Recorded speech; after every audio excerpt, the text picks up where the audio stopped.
Hello mga be! Welcome back sa ating channel.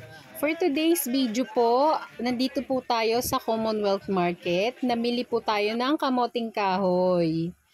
Ibabahagi ko po sa inyo kung paano gumawa ng masarap na merienda at patok na pangnegosyo.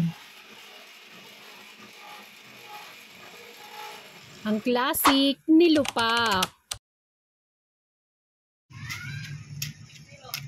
Nasa dulo po ng video ang ating complete recipe at ang ating costing.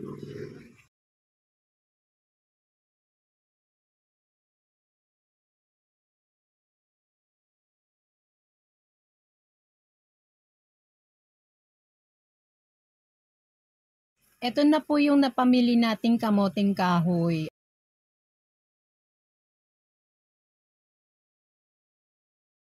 Bali po gumagawa tayo ng kasaba cake, suman ng kamoting kahoy.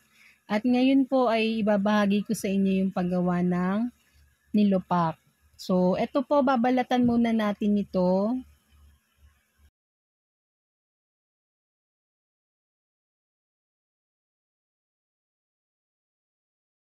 After po nating mabalatan ng ating kamoting kahoy, ilalagay muna po natin ito sa balde na may tubig para po hindi po ito mangitim.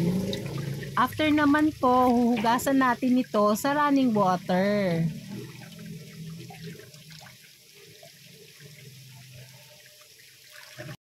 Nagpakulo po tayo ng tubig at nilagyan ko po ito ng dahon ng pandan. Optional lang naman po ito. Tapos po isasalang na natin ang ating kasaba. Sasalang natin ito sa medium heat for 45 minutes.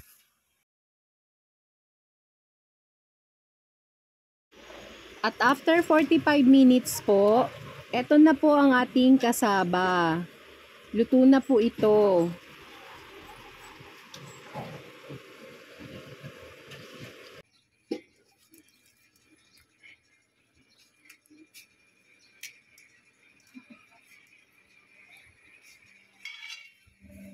Natanggalin natin yung kahoy sa gitna.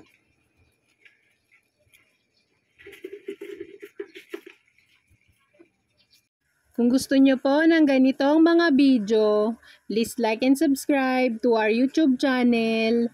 Thank you and God bless! Gagamit po tayo ng pang-grate ng cheese. I-grate muna natin yung ating nilagang kamoting kahoy.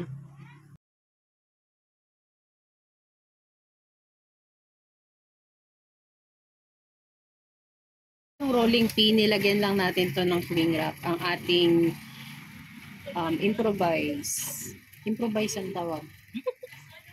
Pangbayo. Ganyan. O, diba?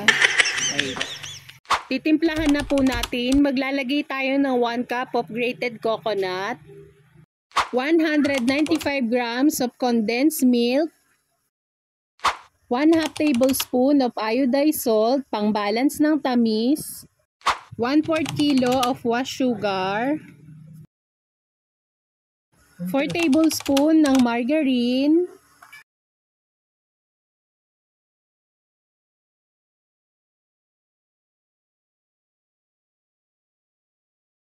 tapos po i-smash na natin ito.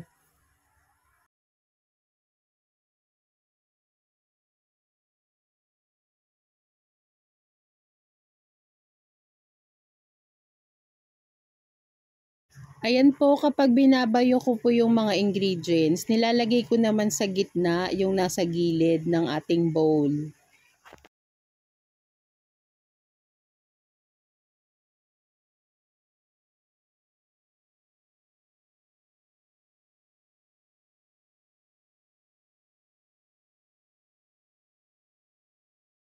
"30 minutes ko po itong ginawa para po ma-well mix yung ating ingredients. Sa ating pan na 12x8, naglagay po tayo ng malinis na dahon ng saging. Tapos nag-brush lang tayo ng margarine. Ilalagay na po natin ang ating nilupak. Sana po ay may nakuha kayong idea sa bidyong ito. Please like and follow our FB page. Maraming salamat! At kapag nilagay na po natin lahat ng ating nilupak sa ating tray, ipaplat naman po natin ito.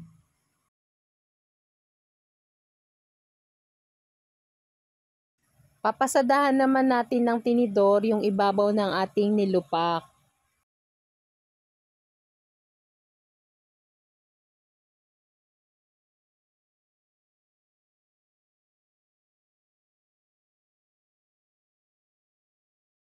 After naman po, i-slice natin ang ating nilupak. Ginagawa ko po ito para kapag o-order si customer, ibigay na lang po tayo ng bigay. Para po may idea kayo, ang bentahan ko po nito ay 15 pesos per slice.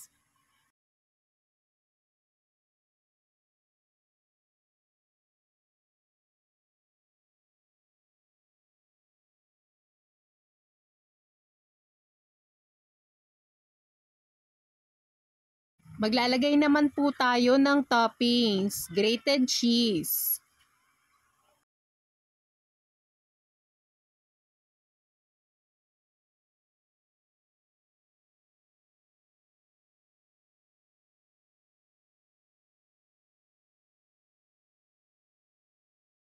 At eto na po ang ating nilupak.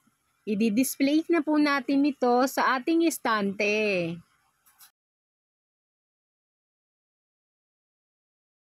At para po sa complete recipe, eto po.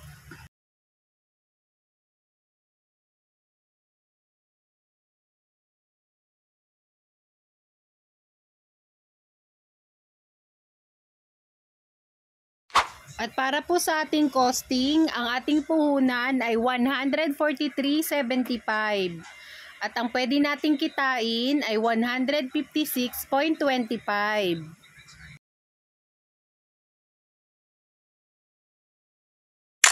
Thank you for watching!